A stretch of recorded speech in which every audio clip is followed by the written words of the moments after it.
Do I have any hidden talents? I was actually a state miming, but like pantomime. Like I told a story through mime.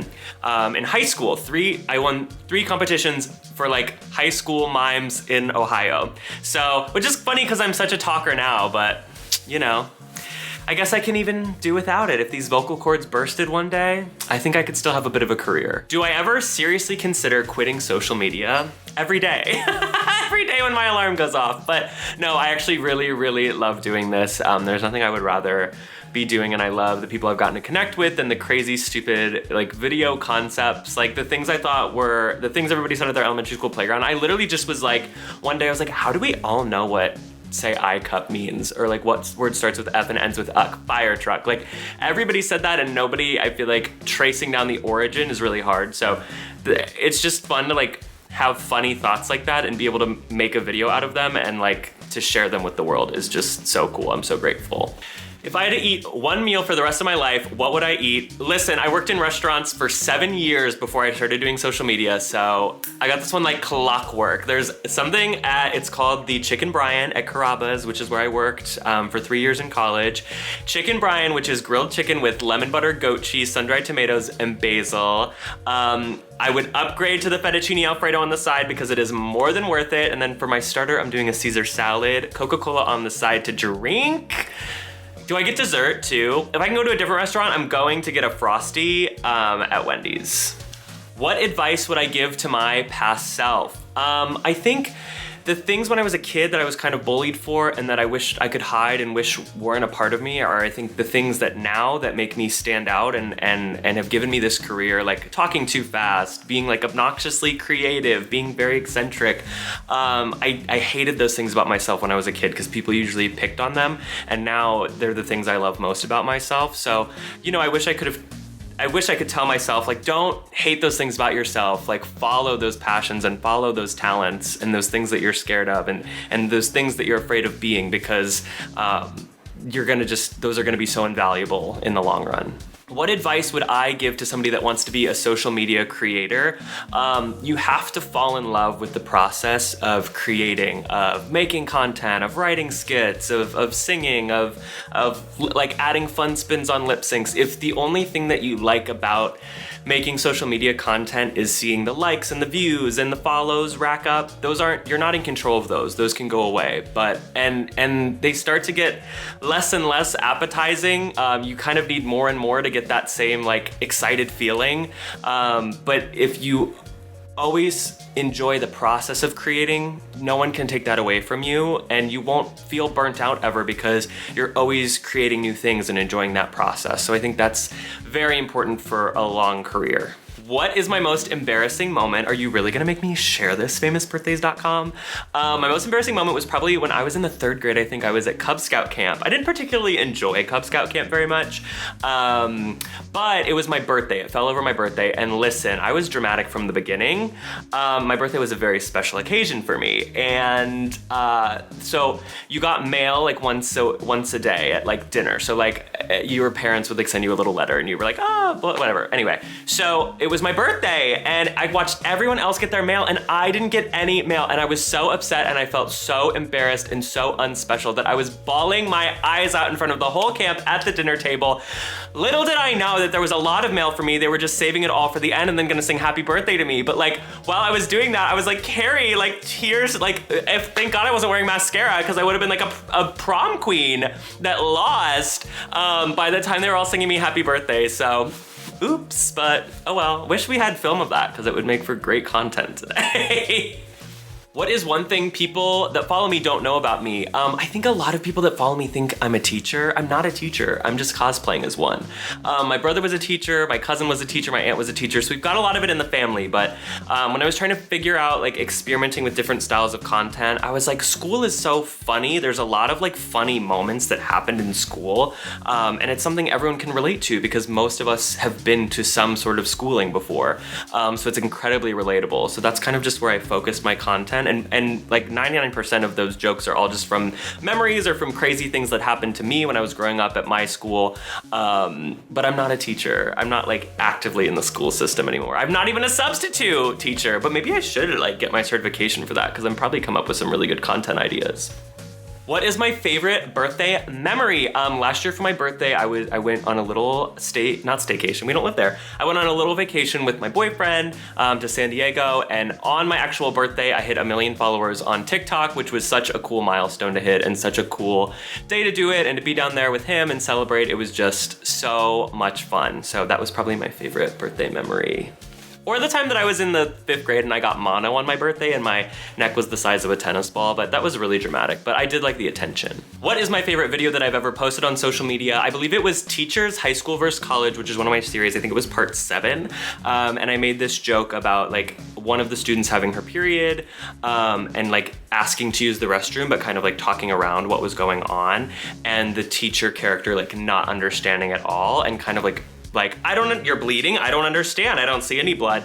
And just to see all of the comments of, you know, people that experience periods that have had a similar situation like that happen to them, and kind of finding community in the comments just made me feel really good, that I felt like I was able to be funny and make comedy, but also kind of advocate for a community and an experience.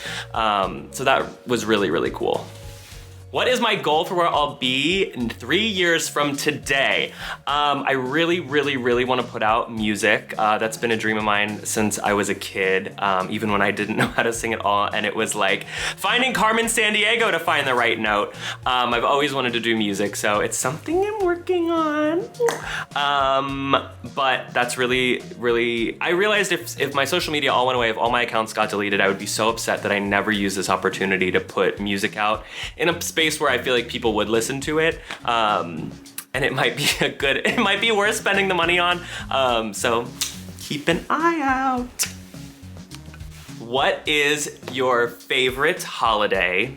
Halloween, hands down. I've actually made a list, and you'd be surprised that Christmas is kind of like mid-tier for me. I love Halloween because it's all about the friends. There's no like big familial obligations of like, oh, you have to travel like on a plane 6 hours away to like see the family. Like you just get to have fun. I love costumes. I love dressing up. I love that there's a season to it. There's like music that goes along with it. Like all October is kind of dominated by like fall and Halloween. You get to watch Halloween Town. You get to cringe at that movie that you loved. A little Nightmare Before Christmas. What Hocus Pocus? Oh my God, they're all so good. So I just love that season and that time so much. So I love that holiday. What was a time in your life that you felt like you were at a crossroads, and how did you decide what to do? I remember distinctly like TikTok that's where I started, and it all kind of came out of nowhere. I'm not one of those people that's like, I never thought this could happen. Like it was always a bit of an intention of like, you know, if this did well for me, that would be really great. And I could maybe like make a career out of this, especially as it started to go up and up. But there's that time, I think, where like the views are racking up and up and you're like, oh my God, I can't believe this many people are watching this video. This is crazy. And then you put out a couple more videos and you just feel this like dip, and you're like, I lost it. Like I had this thing and I lost it, and people don't think I'm funny anymore. And like you can get so in your head so easily. TikTok is hard because it's like creator boot camp. You have to earn those views every day because people watch things on the For You page. They don't really watch them from like who they follow. So you have to earn it. You have to make great content every day, and it makes you a really, really good creator. But it can be hard in your head if like you don't feel like the videos you're putting out, for some reason, they're just not clicking, they're not hitting. And like my sweet friend Hollyana, who's another amazing creator, she gave me this saying, and I just love it so much. It's nothing in nature blooms all year long. And it's so true. You've got to give someone else a chance to have the spotlight. And I think it goes back to like falling in love with the content that you make. It's gonna ebb and flow. The views are gonna go up and down, and you'll have times where you're just killing it, and you'll have times where it's a little bit quieter, but that's okay. And just, I think I had to teach myself in that moment that like, don't quit, don't give up, just keep doing what you do what you do best, keep experimenting, keep doing those things, and it'll all come back and it'll be fine. And it did. And I've had plenty of those up and down periods now, and I really knew what to do now in that moment. Which one of my accomplishments am I the most proud of? Probably honestly just like, so I worked at a restaurant before I was like full-time social media, and I think just that transition period of like not really knowing if I was gonna be able to do it or like afford to do it, and like jumping off and doing social media full time, and just kind of believing in myself and knowing that like if I did it and I let go of that safety net, I would, you know, I would go for it full force. And if I didn't and it all went away, I would be so sad that I never tried. And it's worked out so far. So yeah, I think that. I mean, I've done like, I did this really cool article, this magazine, I have it right here. This magazine, Sophia Leah magazine, reached out. I did a really fun article. That was really cool to like see myself in print. Okay, it's glossy print. That was so cool. Hitting 100,000 subscribers on YouTube was amazing. Just to have that like, and 1 million on TikTok was wild too. But those are, I feel like those are a little more arbitrary than like, I don't know. I felt like I really had to believe in myself to jump off and do it full time, and that I didn't always believe in myself. So for a personal accomplishment, that was really big. Who are my role models? Katy Perry for sure. Oh my gosh, the way that she was just able to like just create fun, campy music that has a little heart. I mean, it just astounding. And the career that she's had has just been so incredible. Troye Sivan for taking like a social media career and like spinning it off into a music career and acting, and like he's really like the blueprint for what I want to do. And Trixie Mattel, who's a very famous drag queen. I was in her very first music video before I did anything social media.